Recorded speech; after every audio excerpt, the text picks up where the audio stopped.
नमस्कार दोस्तों, योगेश टेक्निकल में आपका फिर से बहुत बहुत स्वागत है। दोस्तों आज हम रिकॉइलिंग करेंगे एक गोदरेज के 325 लीटर के डीप फ्रीजर में। यह एक R600 का उपकरण है। इसमें हम गैस फिल करेंगे और उससे पहले यह जानेंगे कि हमारा जो लीकेज है वो एवापोरेटर में है या फिर हमारे कंडेंसर में है। इसलिए हमने इसे कुछ देर चलाकर देखा तो हमें कूलिंग कम महसूस हुई, तो हमने इसके रेफ्रिजरेंट को रिलीज़ कर दिया। दोस्तों ऐसे रेफ्रिजरेंट रिलीज़ करना नुकसानदायक है हमारे वातावरण के लिए। इससे हमारा क्लाइमेट काफ़ी तेज़ी से चेंज हो रहा है और काफ़ी समस्याएं उत्पन्न हो रही हैं। अकाल तक की परिस्थितियां और घातक बीमारियां हमारे वातावरण में प्रवेश कर चुकी हैं इसी वजह से, क्योंकि ओजोन का डिप्लेशन होता जा रहा है, ग्लोबल वार्मिंग बढ़ती जा रही है। तो कोशिश कीजिए कि आप ऐसी गैसें वातावरण में खुले ना छोड़ें जो ओजोन डिप्लेशन करती है और हमारे क्लाइमेट को चेंज करती हैं। ये R600 है, इसका ओजोन डिप्लेशन बहुत कम है और ग्लोबल वार्मिंग को भी ये कम बढ़ावा देती है। इसीलिए ये फ्लेमेबल गैस है और इसका इस्तेमाल हमारे आने वाले सभी उपकरणों में होता जा रहा है। तो हमने लीकेज को चेक करने के लिए अलग अलग प्रेशर हमारे एवापोरेटर या कंडेंसर में डाला। तो हमारा एवापोरेटर में जो हमने प्रेशर डाला था वो कम हो गया है, यानी कि उसमें लीकेज है, इसलिए वो कम हो गया है। ड्राई नाइट्रोजन का ही प्रेशर आप लीकेज करते हुए डालें। मिनिमम 150 psi तक का ही प्रेशर आप डालें। कोई बड़ी लीकेज होगी तो आपको आसानी से उस प्रेशर में भी मिल जाएगी। दोस्तों कंप्रेशर से प्रेशर भरकर आप लीकेज चेक ना करें, इससे हमारा जो पूरा रेफ्रिजरेशन सिस्टम है वो दूषित हो जाता है और मॉइस्चर काफ़ी मात्रा में प्रवेश कर जाता है। इसलिए इन सभी बातों को अपनाएं, चाहे आप धीरे धीरे अपनाएं।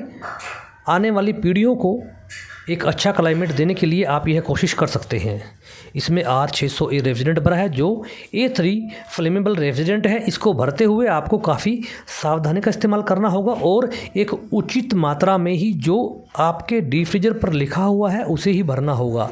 अगर आप ज़्यादा रेफ्रिजरेंट भर देंगे तो सिस्टम के लिए भी घातक होगा और अगर बाई चांस वो लीकेज हो गया तो हमारे डोमेस्टिक वातावरण के लिए भी वो घातक सिद्ध होगा। इसमें हमने पाइपिंग कर दी है, लेकिन इसमें टेक्निकल एक प्रॉब्लम टेक्नीशियन ने कर दी है। उसने पाइपिंग का जो डाटा है वो चेंज कर दिया है।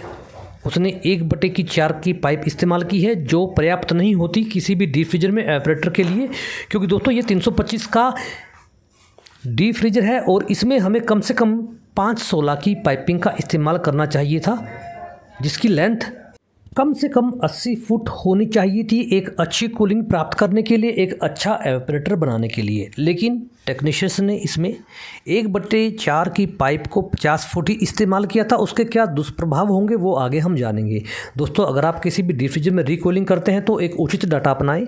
अगर आप 300 से लेकर 325 लीटर तक के किसी भी डीप फ्रीजर में रिकूलिंग कर रहे हैं तो आप कम से कम 80 फुट पाइप 5/16 की लगाएं और उसमें जो कैपिलरी इस्तेमाल करें दोस्तों वो होगी 0.031 की 13 फुट कैपिलरी।